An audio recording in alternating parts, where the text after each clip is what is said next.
Hey fellas, poverty? No thank you. I have my favourite way to waste money right here. It has all my favourite films on it. I can watch Minions. So I was eating cereal this morning and it was terrible, thanks for asking.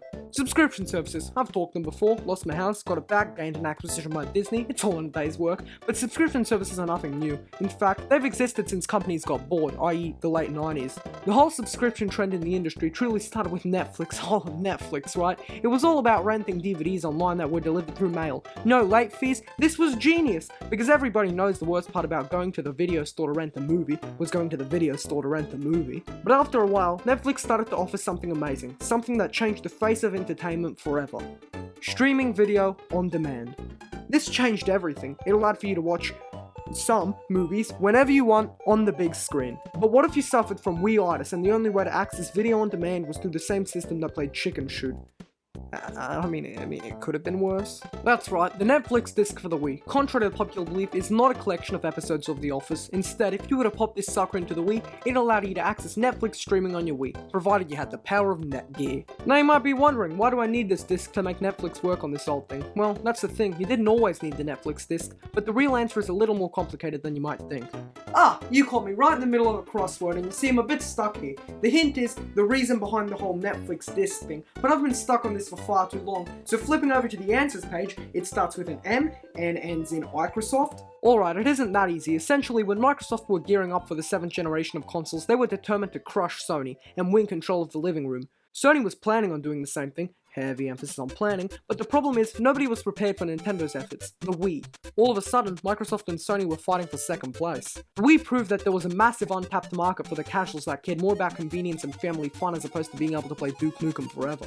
I mean, if they enjoyed Wii Sports, surely they'll love watching Shrek 3. You can make a total of $2 catering to these folks, and Netflix was phase 1 of a multi-phase plan to expand that market. So, what was Netflix's big plan in 2010 to eliminate their DVD service and introduce this new streaming service on the Wii? By making it require a disc, because at this rate, who cares? Your streaming services click, might as well retcon the entire purpose of streaming video on demand. And that's right, if you wanted to watch Netflix on your Wii, you'd have to go to the Netflix website and order a disc through mail. Once it arrived, you'd pop it in the Wii, and boom, Netflix is installed. I mean, to be fair, it was a one-time deal, so you wouldn't have to insert the disc each time afterwards, but I still think it'd have been much more convenient if it was digitally downloadable. Now, of course, that did happen in 2011, but the Wii Shop channel is since closed, much to the dismay of everybody. Me, Lucas, myself, everybody. So the only way to get Netflix on this thing is by purchasing the DVD. But Netflix hates concrete matter, and they no longer sell the thing, which means we have to buckle down with regret and find it on eBay. How would you look at that? Somebody selling it for dirt cheap. There's no way I can pass this deal up. After all, I own Sonic Unleashed. And while we wait for that to arrive, I'll enjoy Netflix through a digital application on my own TV. Now, of course, the incorporation of Netflix on Wii was purely to compete with the all-in-one home entertainment device that the Xbox 360 was. You see, while the Wii might have won the 7th generation console wars, it really only offered games and a few other fun little services, whereas the Xbox 360 had Netflix, and Kinect. But of course, the Wii had far weaker hardware when compared to the 360, meaning it struggled to handle stuff like Netflix, hence why it was switched onto a disc at first, and then a bundle of regret. Nevertheless, it did make it onto the system, that's more than the Switch can say, so it gets a point for existing. Is that the government, or is the Postal Service just happy to see me? Oh boy, I never knew regret could come in such a small package! Heading over to the Wii and popping this thing in. Well, that's just great. That's right, not only did the digital application die right alongside the Wii Shop channel, so did the disc itself, meaning that I just wasted $9. That's always fun. Now, considering Netflix doesn't really work on the Wii, there's not really much I can do, which means we'll have to turn to the PS3. You see, not only was this disc available on the Wii, there was also a PlayStation 3 variant, so if we want to experience Netflix on a char grill, we've got the perfect answer. Of course, the PS3 version runs better considering the system actually functions, so it's a tough judge, but they offer the exact same service, so there's not too much of an issue here.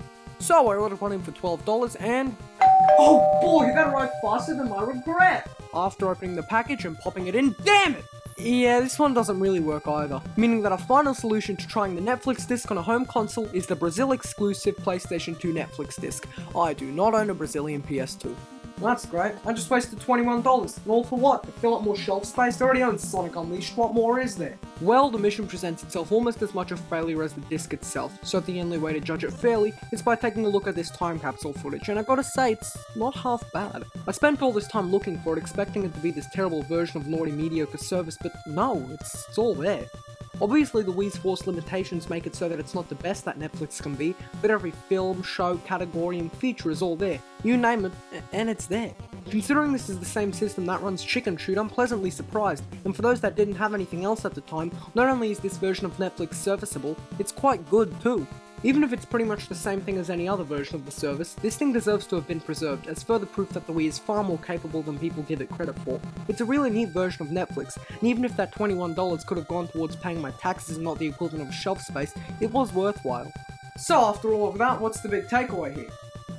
My money, this thing's completely empty.